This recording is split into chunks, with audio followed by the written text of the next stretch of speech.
जय हिंद फ्रेंड। आज हम लोग सीखेंगे नंबर सिस्टम के बारे में कि क्या होती हैं वास्तविक संख्याएं, क्या होती हैं प्राकृतिक संख्याएं, पूर्ण संख्याएं, सम, विषम और ऐसे ही ढेर सारे। चलिए जी शुरू करते हैं बिना टाइम वेस्ट किए।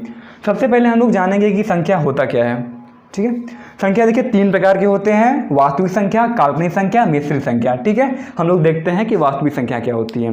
देखिए वे संख्याएं जो रियल लाइफ में एग्जिस्ट करती हैं, जिनका हम लोग यूज व्यवहारिक रूप से कर सकते हैं, कैलकुलेशन करने के लिए व्यवहारिक रूप से, वे होती हैं वास्तविक संख्याएं। जैसे कि देखिए 2 हो गया, 3 हो गया, 5 हो गया, रूट में 3 हो गया, इन सब का कैलकुलेशन हम लोग कर लेते हैं व्यवहारिक रूप से। और अब देखते हैं काल्पनिक संख्या क्या होती है। देखिए वे संख्याएं जो रियल लाइफ में एग्जिस्ट नहीं करती। हम लोगों को एक बात अच्छे से पता है कि वर्गमूल उन्हीं संख्याओं का निकल सकता है जो धनात्मक हों, और जो संख्या ऋणात्मक हैं उनका वर्गमूल नहीं निकाला सकता। जैसे अगर रूट में 1 है तो इसका अगर निकालेंगे वर्गमूल तो 1 आएगा। अगर यहीं पे -1 हो, इसका नहीं निकाल सकते हम लोग, इम्पॉसिबल है। तो इसका गणित भाषा में इसको आयोटा से प्रयोग करते हैं, आई से। तो ये हो गई काल्पनिक संख्या। जैसे कि इसको कोई इसके आगे और संख्या लिखा है तो इसको 5i भी लिख सकते हैं। जैसे 5 रूट में -1 है। ठीक है, अब देखते हैं मिश्रित संख्या। वास्तविक संख्या और काल्पनिक संख्या का जो योग हो, उसे योग या घटाव जो भी हो, उसे एक मिश्रित संख्या बनती है। जैसे कि 5 + 3i, ये हो गई मिश्रित संख्या। और या फिर 3 - 2i, ये हो गई मिश्रित संख्या। आइए अब देखते हैं अपने मेन पॉइंट पे कि क्या होती है प्राकृतिक संख्याएं, पूर्ण संख्या, पूर्णांक संख्याएं। चलिए जी देखते हैं। सबसे पहले देखते हैं प्राकृतिक संख्या होती क्या है। देखिए भाइयों, वे संख्याएं जिनका यूज हम गणना करने में काम में आते हैं, गिनती गिनने के लिए। अगर कोई भी संख्या हमको गिनना हो तो उन संख्याओं का समुच्चय प्राकृतिक संख्याएं कहलाती हैं। जैसे कि अगर हमको 5 अंगुली गिनना हो तो हम लोग 1 2 3 4 5। एक बात ध्यान दीजिएगा कि हम लोग गिनती कभी भी 0 से स्टार्ट नहीं करेंगे। तो इसका एग्जाम्पल क्या है, 1 2 3 4 5 और ऐसे अनंत तक। ये हो गई प्राकृतिक संख्या है। एक गाना भी आप लोगों ने सुना होगा कि तेरा करूँ गिनती गिनते 4। उसमें जो शुरू में बोला गया है, लड़की बोलती है कि 1 2 3 4 5 6 7 8। उसमें भी ध्यान दीजिएगा कि स्टार्ट 1 से होता है, न कि 0 से स्टार्ट होता है। चलिए उसके बाद आते हैं, ये आप लोग समझ गए होंगे कि प्राकृतिक संख्या क्या होती हैं। वे संख्याएं जो गणना करने के काम आती है प्राकृतिक संख्या होती हैं। जैसे में 1 2 3 4 और अनंत तक ऐसे ही। चलिए जी आगे बढ़ते हैं पूर्ण संख्या की। पूर्ण संख्या क्या होती है। हम लोग यहाँ ध्यान दिए होंगे कि इन संख्याओं में सारी संख्या है लेकिन 0 नहीं है। तो यहाँ पे हमारे 0 भैया गुस्सा हो गए कि आखिर हमारा यूज ना हो 10 में तो 1 बन जाएगा, पूरा प्राकृतिक संख्या धरा का धरा रह जाएगा। अब गुस्सा हो गए कि बबुआ हमारे बिना तुम्हारा प्राकृतिक संख्या का वाट लग जाएगा, अधूरा रह जाएगा। हमारे वैज्ञानिक बोले जी कोई बात नहीं, पूर्ण संख्या बना देते हैं जी एक तुमको ऐड करके। अगर अधूरा हो रहा है प्राकृतिक संख्या तो ऐड करके पूर्ण बना देंगे। तो वैसे ही हम लोगों का उत्पन्न हुआ पूर्ण संख्या। इसमें करना कुछ नहीं है, प्राकृतिक संख्या के आगे इस समूह में 0 लगा देंगे, ये बन जाएगा अपना पूर्ण संख्या। ठीक है, क्या अंतर है, ये प्राकृतिक संख्या 1 से लेके अनंत तक है और इसमें 1 के पहले 0 ऐड कर देंगे, वो हो जाएगा पूर्ण संख्या। अब आइए देखते हैं क्या होता है पूर्णांक।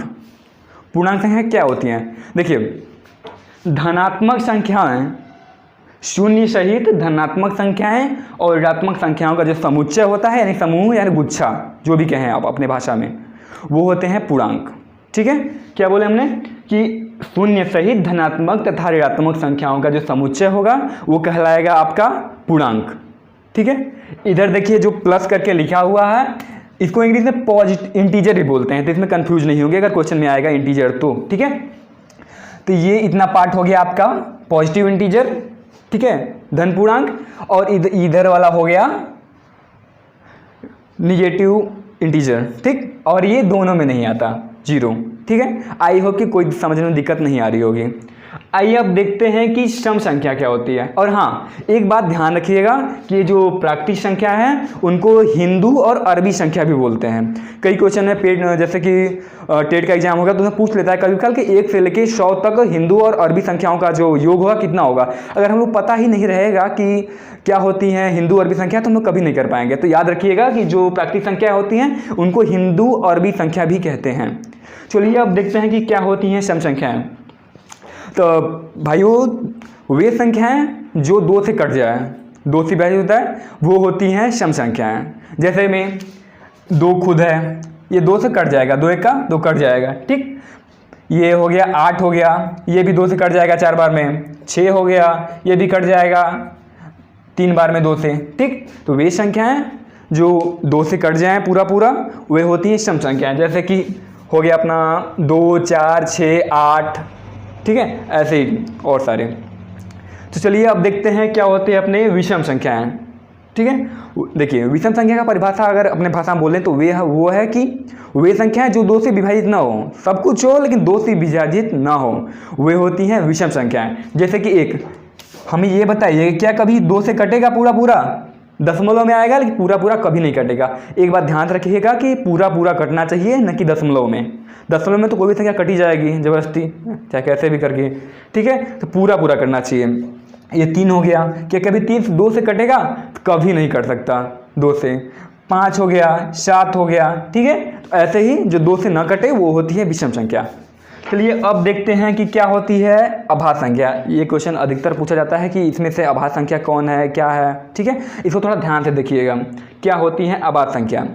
देखिए अभाज्य संख्या वे संख्याएं होती हैं, ठीक है, जो खुद से कटे या फिर 1 से कटे, इसके अलावा किसी से ना कटे, ठीक है। हमने फिर से दोहराते हैं कि वे संख्याएं जो खुद से कटे या फिर 1 से कटे वे होती हैं अभाज्य संख्या, ठीक है। अगर इसको जैसे देखिए अगर ये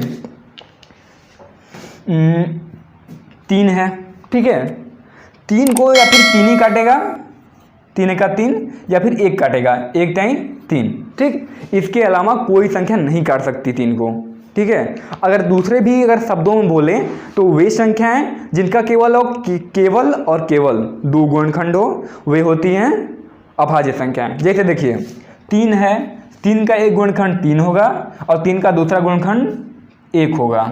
इसके अलावा इसका कोई भी गुणनखंड नहीं हो सकता, इसलिए अभाज्य संख्या है। और कोई उदाहरण लेते हैं, जैसे कि 7 हो गया, 7। अब इसका भी देखेंगे तो इसका भी एक गुणनखंड होगा, ये 7 से कटेगा, खुद से कटेगा या फिर 1 से कटेगा। इसके अलावा इसको कोई भी संख्या नहीं काट सकती। इसका सिर्फ 2 ही गुणनखंड होगा, ये 1 होगा और एक 7 होगा। इसके अलावा कोई गुणनखंड नहीं होगा, ठीक है।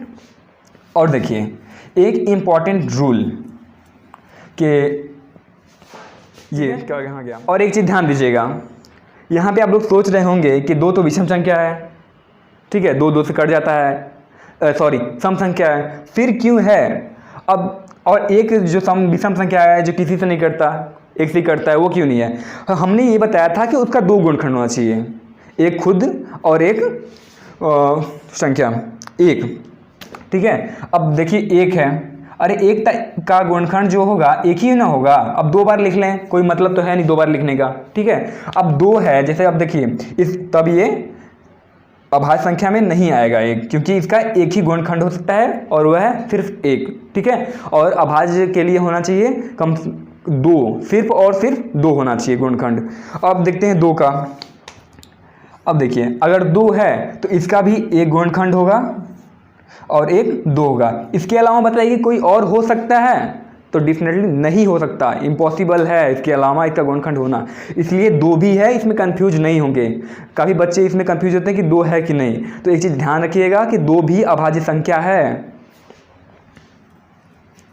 अब देखते हैं कि क्या होता है सहअभाज्य, ठीक है। सहअभाज्य संख्याएं, देखिए वे 2 संख्याएं, ठीक है, वे 2 संख्याएं जिनका मसा निकाले तो सिर्फ 1 आए, ठीक है। जैसे में 2 और 5, अगर हम 2 और 5 का मसा निकालते हैं तो 1 आएगा, ठीक है, एक के अलावा कुछ और नहीं आ सकता। तो इसमें 2 5 हो गए, 2 7 हो गए, 11 13 हो गए, ये सब जो हैं सह-अभाज्य संख्या हैं, इनका मसा निकालेंगे तो 1 आएगा। चलिए अब देखते हैं कि क्या होती हैं भाज्य संख्याएं। हमने तो देख लिया कि अभाज्य संख्या 2 3 5 7 11 13, ठीक है। अब देखते हैं भाज्य संख्या क्या होती हैं। वे संख्याएं जिसका 2 से अधिक, वे संख्याएं जिसका 2 से अधिक गुणनखंड हो। एक तो 1 होगा, एक तो वो स्वयं होगा, ये 2 हो गए, और उससे भी अधिक हो गुणनखंड तो वो कहलाता है भाज्य संख्या, यानी कि वो किसी भी अन्य संख्या से भी विभाजित हो सकती है, ठीक है। अब देखिए इसमें 4 हमने पहले ही बताया कि एक तो अभाज्य संख्या होगा नहीं, ठीक है, 2 होगा जो अभाज्य संख्या होगा, ठीक है। तब देखिए तो भाज्य संख्या की शुरुआत होती है 4 से। 4 हो गए, 6 हो गए, 4 2 से कट जाएगा, ठीक है। 4 4 से कटेगा, 1 से कटेगा, 2 से कटेगा, 3 से कट रहा है ना, 2 से अधिक, ठीक है। अब 6 देखिए, 6 2 से कटेगा, 6 6 से कटेगा, 6 और 6 1 से कटेगा, 6 3 से कटेगा, 2 यानी 2 से अधिक गुणनफंड है। 8 का भी वैसे ही होगा, 2 से कटेगा, 4 से कटेगा, 8 से कटेगा, 1 से कटेगा, ठीक है। तो ये अपने भाज्य संख्या है 4 6 8 9 10 12, ठीक है। आई होप कि आप लोगों को ये सारा वीडियो पसंद आया होगा। एक चीज़ और बात ध्यान रखिएगा कि यहाँ पे एक न तो यहाँ पे हम लिखे हैं भाज्य संख्या में, अभाज्य संख्या में, न हम लिखे हैं भाज्य संख्या में। यानी कहने का मतलब ये है, ये चीज़ इंपॉर्टेंट है, ध्यान सुनिएगा कि जो 1 है,